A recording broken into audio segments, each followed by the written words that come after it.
my name is Chris, and I'm here along with my hetero life mate, Mr. Russ, And what's we going have on? a special guest for you guys, Miss Hailey Brown. Hailey Brown. Thank you so much for joining us. We are Comic Cave Podcast. Once again, in Comic Cave Podcast, please go like and subscribe on our Instagram. But Hailey Brown, thank you so much for joining us here at Comicpalooza 2022. Please give a small introduction to yourself. Well, hello. You just heard my name, Hailey Brown. I am a illustrator, a colorist, a cover artist, and yeah, I do. A jack of all trades. A jack of all art trades. I'm an art mercenary. Nice. So I do all sorts of stuff. Well, then let's dive deep on into it. What exactly got you your start? Where was the interest? Well, like most artists, I've been drawing my whole life. Little kid, making little books together. I would make these informative little nature books. Mm-hmm. I'd be like, oh, look at this book I drew full of whales. So I've been drawing silly things my whole life. But for a while, I was in biology, and I'm actually a field biologist. So I was doing that for years. And when that stopped, I moved to New Jersey to go to art school. So I went all the way across the country and said, I'm going to pursue the other thing I'm interested in. So science and art are they're very opposite situations. I feel like, wouldn't that play into your art, though? They do, because I did a lot of, diagram work before. Right. I've done a lot of illustrations that were more scientific before I did anything like this. So yes, I moved to New Jersey and I went to art school. I went to the Joe Kubert School of Commercial Art. Mm-hmm. That's the school run by Adam and Andy Kubert. Got 3 years education there, got a certificate, and almost immediately upon graduation, I received a job to work illustration and Greek literacy. So I've been working steadily ever since.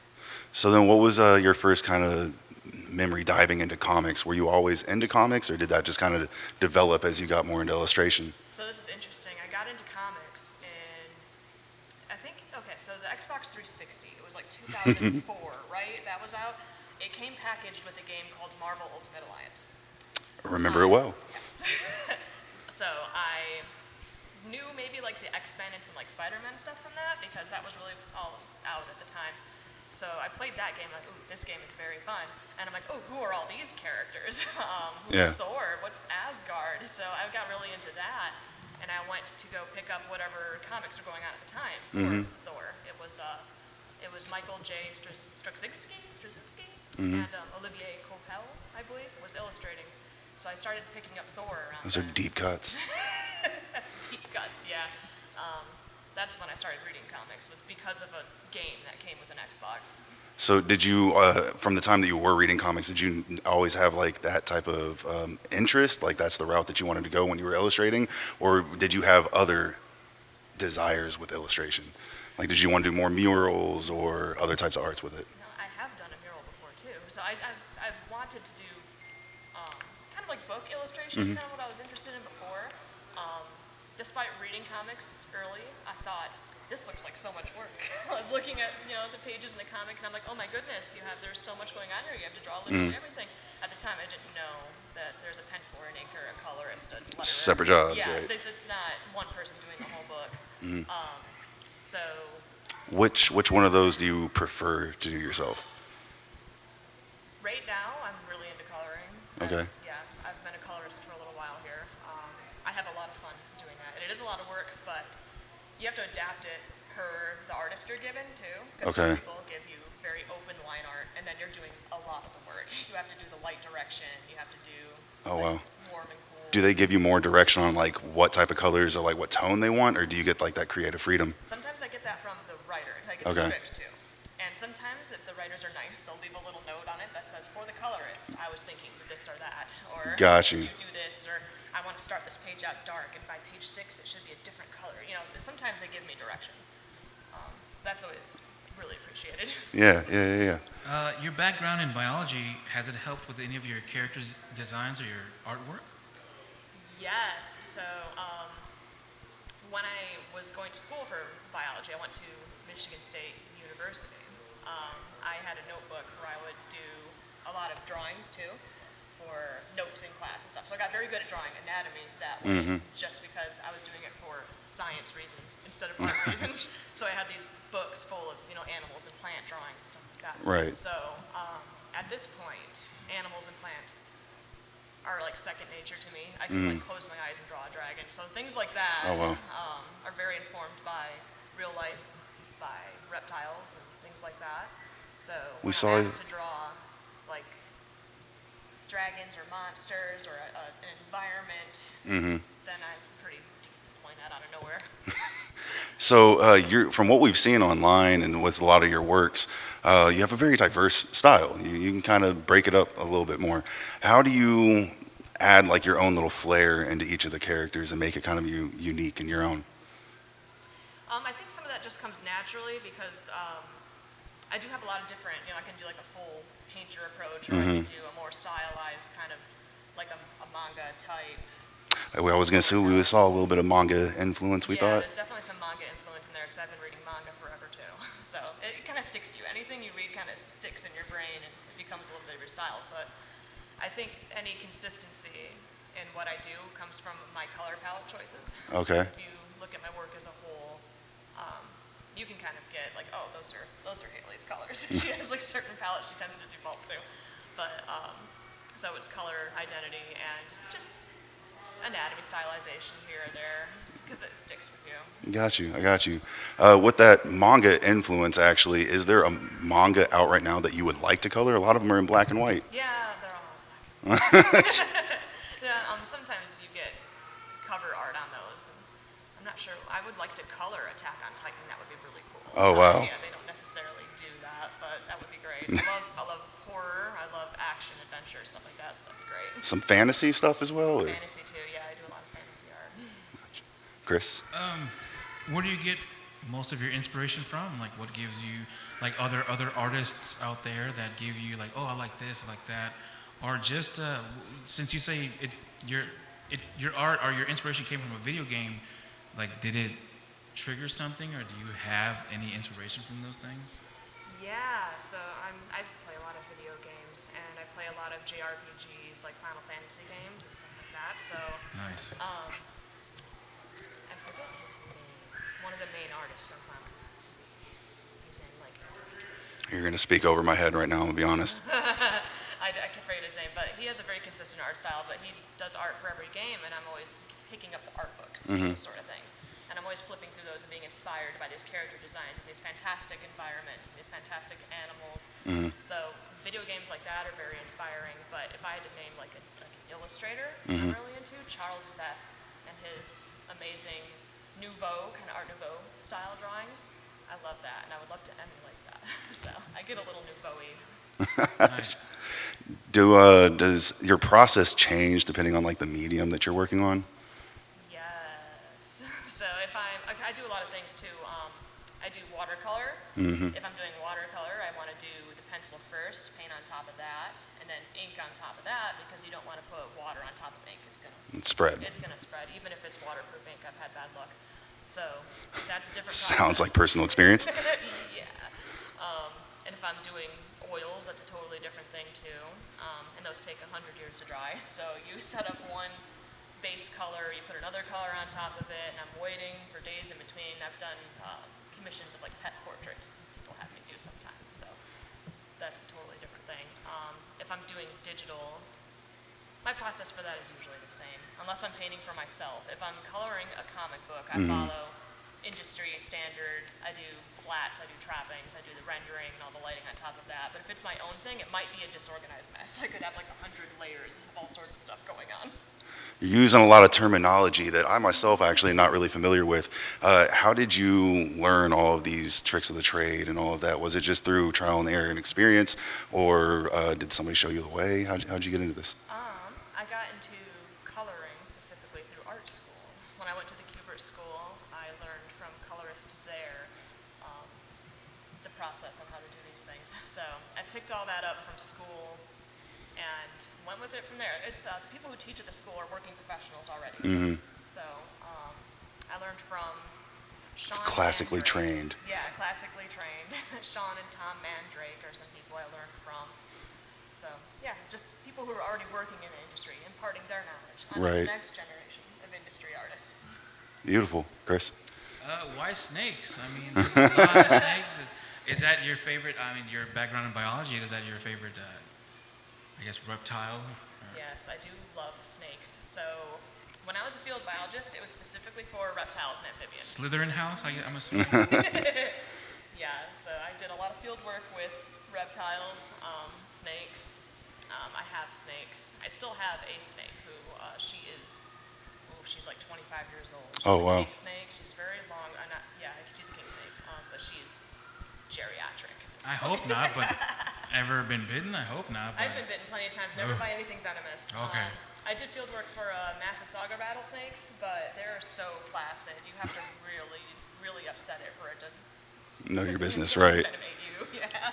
I'm gonna bring it back on to the coloring a little bit, but is there a project that you've had that was like proved to be difficult to do, and like how do you overcome some of those difficulties? Do you have to like start from scratch, or? So I'm working on one right now for Source Point Press. It is a cover of Darkness horror anthology, a few pages of that. So the artist I was given has really open lines and really open backgrounds. So the editor hands it to me and he says, could you also paint the backgrounds into this? So Oh, wow. another layer of work on top of the color is that I'm also painting the backgrounds for this one. So it's more work that way. So I'd say that one's more challenging because now I'm doing drawing and coloring in the whole situation. Do you normally have to do like multiple renditions before you get like the final product, or do you normally get it, you just nail it? Sometimes I just kind of know what I'm doing and I'll throw it down and I'll go with there. But if it's a cover or if it's a splash page, sometimes even narrative pages, I will do a thumbnail first. I will scribble over it in like rough style. I will just like, this color looks good here, this color looks good there. Right. And I'll map it all out and maybe I'll be like, I don't like that, and I'll put a filter on it and then, like switch it to like cooler or warmer and see what I like.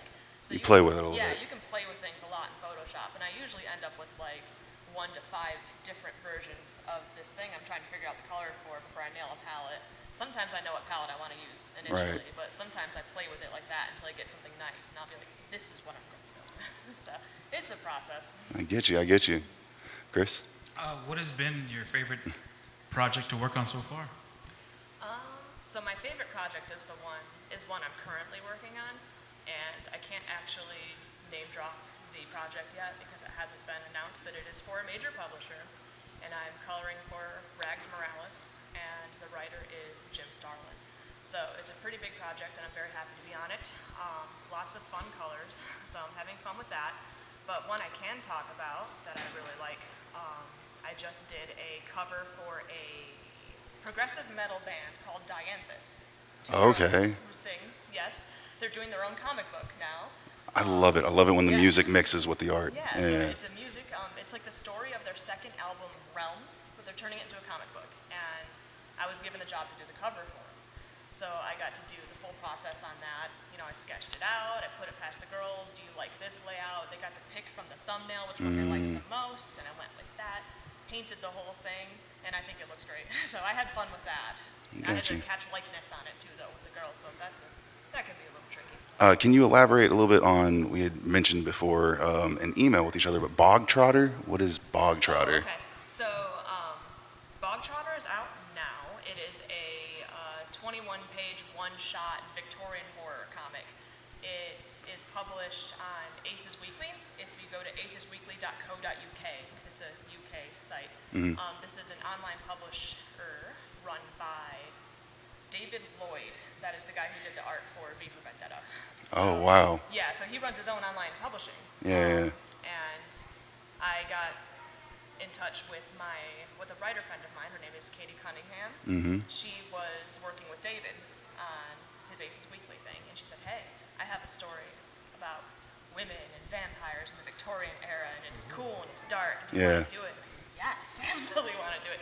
But I did full process on that one. I did the pencils, I did the inks, I did the colors, and the lettering. Oh, okay. So it was a huge project, but it's all out now on their website. Being able to do more of the process or more jobs within the whole process, does that excite you more? Or what actually is something that like attracts you to a project and gets you excited to work on it? That can be exciting when I can do a full A little process. more on it. freedom, or? Yeah, because I have a lot more freedom with what I'm doing. I get to direct the storytelling too. The storytelling, Oh, wow. the writing, the not the writing, the lighting, the colors, all that sort of thing. When I have control over that, it's just, more fun. I get you. So, yeah, because then it's all me in the end. And then after you finish something totally yourself like that, you're like, hey, look at these 21 pages that I did everything. Right. That's pretty cool. So, Do you it's a have lot more fun. do you have like your own stories right now or anything that you're kind of working on? I do, but it kind of takes the back burner to work. So, I get you. What pays the bills? Yeah, I got bills to pay, so I mean, I don't pay myself. So, but I do have like a little project I've been wanting to do for a while. It's like a Christian mythology kind of situation with like the second coming of Jesus, except she doesn't want to be Jesus. So there's a renegade fallen angel. It's all sorts of supernatural kind of stuff. So I've been occultic. Occulting. I've been working on that for a long time, but nothing that can see the light of day yet. I've been thinking about it. We'll get there. I'm excited to see it. Thanks. Yeah. If you could work for the big two, Marvel, DC, I mean, not just the big two, but you have, Dark Horse out there, and you have Image. Like, what character would you like to illustrate? What project would you like to tackle for those companies? Oh, like a dream job for Yeah. one of the Dream big job. publishers? Would you like to do a Poison Ivy or a Wonder Woman or so on and so forth? What's her name? Scarlet Witch or something? Like, would you like to do something like that? Ooh, okay. Well, I would love to do Thor. I would love to do a Thor comic, or any Thor adjacent property. I love Balder and Loki and Angela. Any of those characters are all wonderful.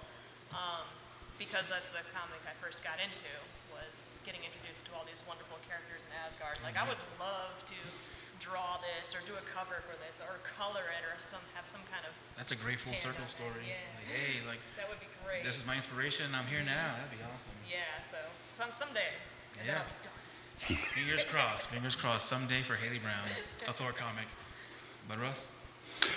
Do we have any questions from the audience? Anybody else want to hop up and Come on down. come You're on the down? We're going next to open it up to the contestant. floor Come real on. quick. Here we go. A sim has come to life. Do you have any questions? Soon. But Soon. I was actually wondering about, I know for colorists, flatting takes up a lot of time. I was wondering if you did your own flatting or if you ever made the use of like hiring a flatter to do your work for you, and like how that process typically goes for you, or if that's just a part of your coloring process. Excellent question. A lot of colorists will hire flatters to do things because it's extra time. it's a whole process, but I do my own flatting. I like to do my own flatting because I start directing my color choices at that stage. I know it's more time, but when I can dictate my own color palette that early, then it makes the rendering process that much faster and easier for me. So I don't feel like I'm losing too much time by doing my own flats. Because if you do have someone do your own flats, you're going to end up changing a lot of the flat colors on it. You're going to have to go through and select and change it to this or that. So I'd rather have, my own input on the ground floor. I feel like it's easier that way. Thank you. For some of the people out there who might not know, what is flat? Oh, sure. Yeah, okay. So flatting is like the first stage of when you're coloring something. You get the line art, and the flat is the color behind it. It's just a base color. It's called flat because there's no tone to it. Got you. No shadowing or anything. It's just the flattest color imaginable. So you go through and you put all of these flat colors underneath the line art, and you make something that's totally unrendered. Now these flats, they need to be done in like a certain way so you can select them and then color on top of them later. So it's like a whole layer that you make and you don't touch it. Yeah. You select the colors, so you make a little hold, and then you render on top of that on another layer. So Got you. Lots of layering then. yeah, that's kind of a technical thing that you do. Got Do you you. prefer digital drawing as opposed to real drawing? Like, do you old school ways, or do you prefer the new way? Or what do you prefer? I work both ways. And when I'm at a convention, I have more fun drawing right on paper. And I have some art that's a combination of both. I will draw it on paper, I will scan it in, and then I will color it digitally. But I like to color with paints and stuff as well, so I decided to use a wide variety of things. I will say digital coloring saves you a lot of mess. Saves you a lot of expensive paints and markers. So, it's like having tons of tools right there. It's nice. But with the paint and stuff, do you ever get like happy accidents that kind of come out in like a good way? Yeah, Something you didn't necessarily mean to? Happy accidents. Yeah. A happy little tree, Exactly. I used to watch him when I was a kid too. But going back to what you were saying, what an interesting. So I'm very fascinated. Do you let's say you want to work for some of the big companies out there, do they seek you out, or do you say like, hey, this is what I bring to the table, and I think I could do this, or I think I could, bring this color or this kind of palette to this character? Do you reach out, or do they reach out to you? Like, how does that work? So, interestingly enough, most people end up reaching out to me. Oh, nice. They'll be like, hey, I saw your website. I really like your work. Are you available? That's happened to me plenty of times. But most of the time, I work with artists a lot, and I work with writers, and they end up on a project. And then they say, hey, I have a colorist that I really like. Could we bring this colorist onto this project? That's how I get a lot of my work, is I worked with someone before, and then they were like, hey, Right. I like this person, can we have her on? And then the editors from wherever that publisher is will be like, hey, I like this colorist, let's keep having her do other books. Right. So it's kind of like a chain reaction of getting in on the ground floor where someone likes you, and then everyone else keeps hiring you. So, Good circle, good fan yeah, base, right? it's very We were friendly. we were doing a little digging on your website as well. We saw Duly Noted pop up. What is Oh, yeah. Duly Noted? So I work for a company called Brink Literacy. They are a nonprofit, and they work to promote literacy globally, especially within prison systems. So their whole situation is they put out like 4 or 3 books a year, anthologies, collections of different writers. Some are brand new people. Others are established, well-known authors who have pedigrees, and they kind of put them out there both together to give people, hey, like I was published, it's helping people get published for the first time. So there's writers, there's illustrators, there's comic artists who all end up in these collections through Brink Literacy. And on their website, they do something called Duly Noted, which is open submissions for writers. So if any of you are writers, they do open submissions every 4 months or so. It's like 500-word short stories or poems, and it's based around a theme. And they usually have me illustrate the Duly Noted theme page that they put up on their website. So they give me a prompt, and it'll be something strange, it'll be like a word or a few words, and they say, hey, we need some art that represents this, but abstract, make it interesting. So then I'll come up with some illustration for that, and it's supposed to help people who are thinking about submitting to the theme, just kind of visualize it. Like, oh, this is interesting. Are there a lot of services like that kind of help people get their initial works out there? How do you get your initial work out there? Is it just portfolio building, pushing? Yeah, portfolio building, talking to people at conventions. I did a lot of talking to people at conventions, obviously. When I used to go to Comic-Cons as an attendee, I would go around with my portfolio and I would show everybody who would look at it. Any artist who wasn't super busy, I'd be like, hey, here's my portfolio, could you give me some tips? So I got tons of tips from just artists and editors and writers and colorists, even whoever would talk to me. So there's a lot of networking you can do that way, that people will recognize you later, like, oh, Right. improved. Hey, that's awesome. What was one of the biggest tips that stood out to you to this day? Oh,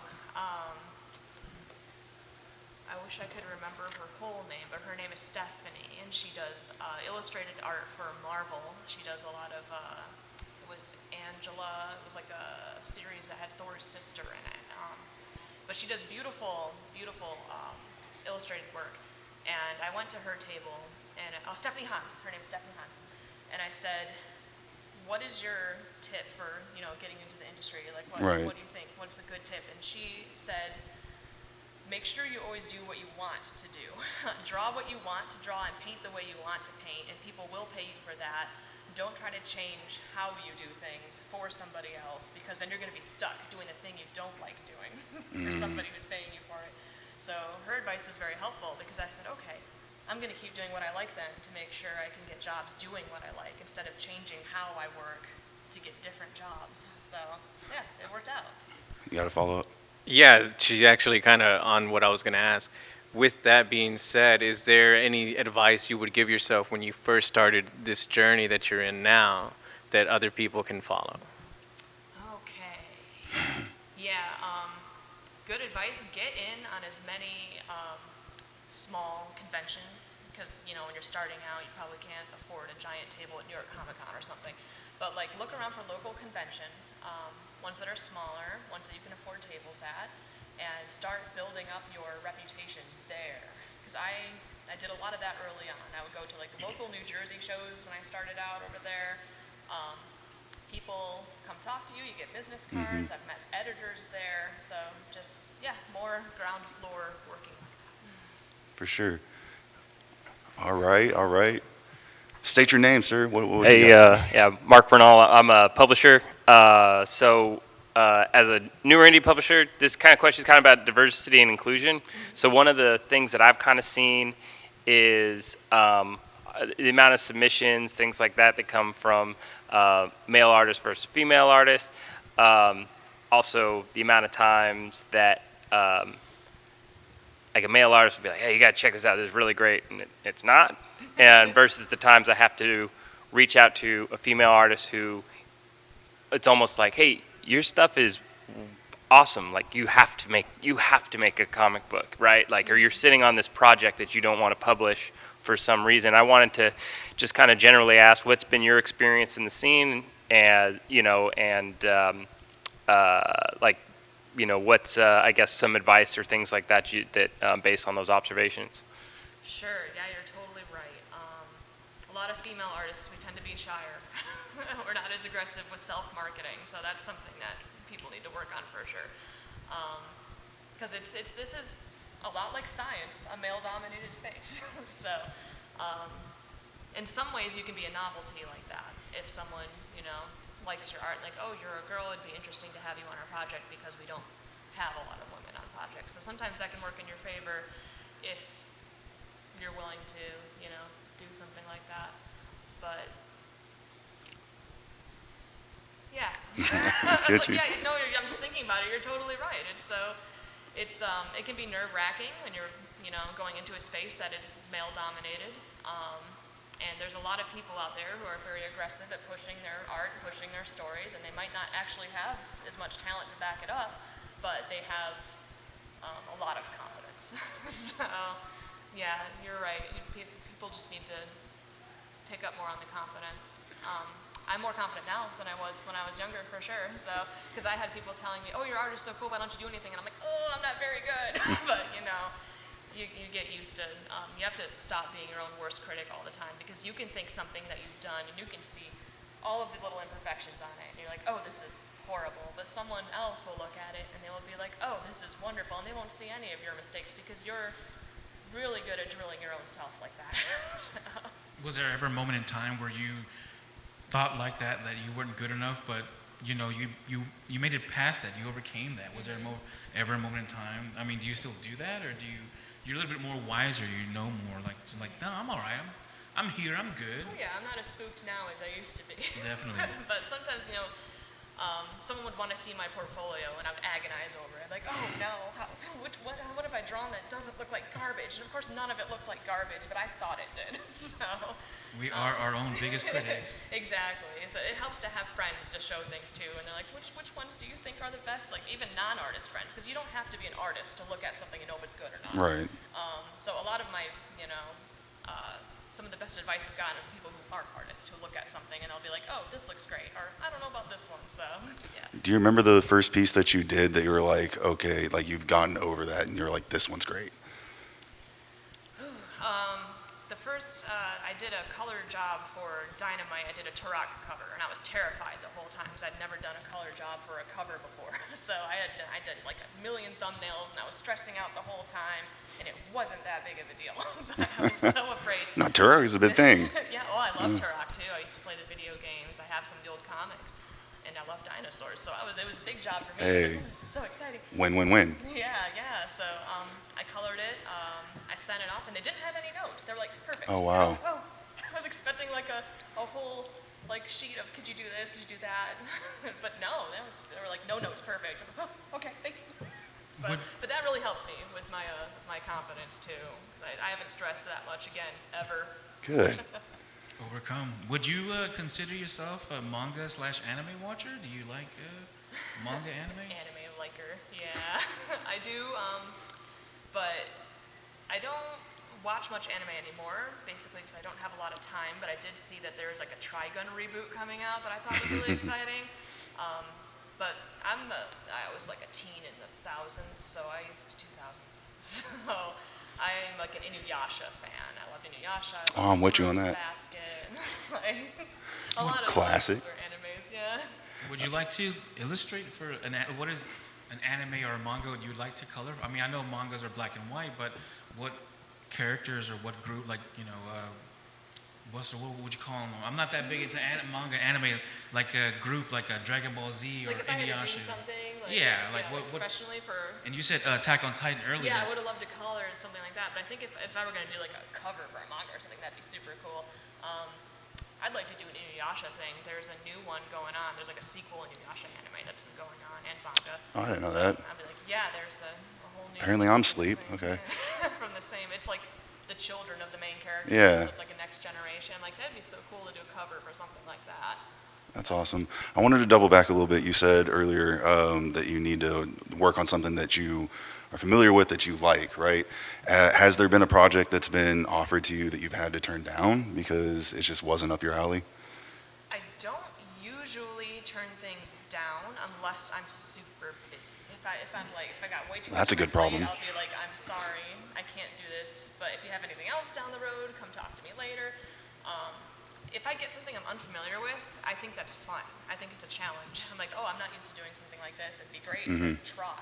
So I always, if it's something that doesn't interest me at all either, I can find something that'll make me interested. I can trick myself into being interested in anything. I'll be like, well, this isn't my usual thing. Like, I don't care about this story much, but if I read the script enough, I'm gonna find something I'm interested in. Or if I'm coloring something, this part right here, this is gonna be cool. So even like the most mundane things, maybe I'm coloring like a lecture hall. I'm like, how can I make these shadows look really cool? So I can, I'm really good at tricking myself into being, interested in anything, any boring old thing. So on that note, actually, how do you make something that seems emotional with your coloring? Oh, sure. Lighting has a lot to do with that. Dramatic drop shadows have a lot to do with that. If someone's supposed to be angry or spooky, you can put really harsh shadows on them. If it's in the light of day and it's soft, lighter shadows, brighter colors, and a lot of it is mood in the colors too. You can do things with color in stories that don't have real life, things that don't happen in real life. You're not going to get a sudden like green lighting on somebody, Right, like right. IRL in a room somewhere. Yeah, the lighting and it's all up to you when it's fantastical when it's drawn. So you can drop into like, oh, I'm going to get into cooler colors here because this is a depressing scene. Or I'm going to use the blues and purples because it's night and it's kind of sad. The colors that are in comic books and illustrations are not real life. They're fantastical. Right. It should be recognizable, but Right. it's not, it's not realistic. Before we let you go, we're gonna go off the rails here. You say that would you consider yourself a gamer? I do consider myself a gamer. So please answer this one important question: Nintendo or Sega? Oh, I was a Sega kid. Yeah, that's what I'm talking about. Thank you. Come Thank on. you. Sonic the Treason. Hedgehog. Thank you. Treason. So for that being We said, winning. Sega, what would be your top 5 Sega video games to recommend to the audience? Ooh, man. Well, okay. Well, I haven't played the Genesis, so all the Sonic games. I played Sonic 1, 2, I'm with 3, you. Sonic Spinball, like the pinball game. Oh, yeah. Ooh, I liked the Jurassic Park Genesis game. I was really into. Yeah, that was really fun. Did you ever play the ones, the arcade where you got the real guns and you go? Yes, that's my favorite arcade game. If I go to an arcade and there's a Jurassic Park there, I'm like, we're gonna go play this. We gotta shoot dinosaurs. Yes. I feel betrayed, but Russell, take it away. This is your. No, let's do Sega those moment. Let's do these rapid fire questions. We got 10 questions for you. We're gonna ask you back to back. Sure. Try not to think about it as best as possible. 1, who is your favorite comic book publisher? Marvel. Chris. It's got Thor. Who is your favorite hero and villain? Well, it's gotta be Thor and Loki. Which Well, super? hold on. Would you consider Loki a villain? I mean, now he's an anti-hero. You're right. He's not always a villain. Right. He used to be though, so I That's can true. kind of throw him in That's the villain true. camp. I'm with it. Which superpower would you like to have? To pause time so I can get some sleep in and get more work done. That would be great. Just pause time and chill. Well, with that power, would you be a hero or a villain? You can pause time. Villains are my favorite. I could not be a villain. I'm too kind. Do you have another favorite illustrator? Oh, Char illustrator ever. So, Who is your favorite writer? for comic books, Kieran Gillen. He can write anything he writes will make me cry. I think he's fantastic. He did Journey to Mystery for Marvel. Life changing. All right, so this next one, people don't like to give us answers, but give us an answer on this. Is there anything that you dislike about comic culture right now? Comic culture. I think inclusivity is a big conversation right now. What's more important to me than characters being diverse, which is important too, but you need more artists, you need more writers, you need more editors who are diverse. I think that's more important because you get diverse people on a comic, they're going to tell a diverse story better. More LGBT writers, LGBT artists are going to be able to tell their stories better than anyone else. So not so forced. Yes. I like you. Chris? What is the one thing you would want in your collection? Be art, a statue, a figure? What was the one thing you'd want in your collection? Or you already have it? I don't know. Do you already have it? I have the one thing I was chasing for a while. I have, so Walter Simonson is one of my favorites. He wrote Baldur the Brave in like the 80s for Thor. I got the first comic of that, and I had him sign it, and I have it framed. So that's my favorite. I think he's fantastic. So earlier you said at the beginning of this that your background in biology. Other than biology and illustration, what other profession would you like to pursue? I almost pursued veterinary science too. Oh, wow. Yeah. I like the animals. And Lastly, if you had a chance to spend 1 week in a fictional world, where would it be? I've been playing a lot of Final Fantasy 14. I would love to live in Final Fantasy 14 world. I got one more question just because it's burning me in the back of my head. Why Thor? Why is he your favorite? Oh, I just thought he was so cool. when I played Marvel Ultimate Alliance and he comes in there with his hammer and he's flying and there's lightning everywhere and I'm like, Yeah. oh my god, this is so cool. But I also already liked Norse mythology. I was already a fan of that. So seeing that like cartoonified and heroified, Yeah. that was so fascinating to me. Whole different spin. I just want to say Texas has one of the Houston in particular has one of the biggest Renaissance festivals in the nation, so definitely come down for that. I would love to. Well, thank you so much, Ms. Hailey Brown, for joining us here at Comic Cave Podcast, and these are your audience. And do you guys have any more questions for her or anything like that? Come on down or just speak with her, but Russell, take it away. Yeah, Comic Cave Podcast, thank you guys so much. We have a couple more panels coming up as well, also about how to publish a comic, how to create and publish a comic. And that's also with our boy Mark right here, so you guys should definitely come check that out. He's with Lesser Known Comics. And yeah, thank y'all. Also in the back, free Lesser Known Comics swag down there. Talk to the publisher. But yes, thank you so much for coming out. My name is Chris, along with my hetero life mate, Mr. Russ. And joined by Hailey Brown. Until next time, peace.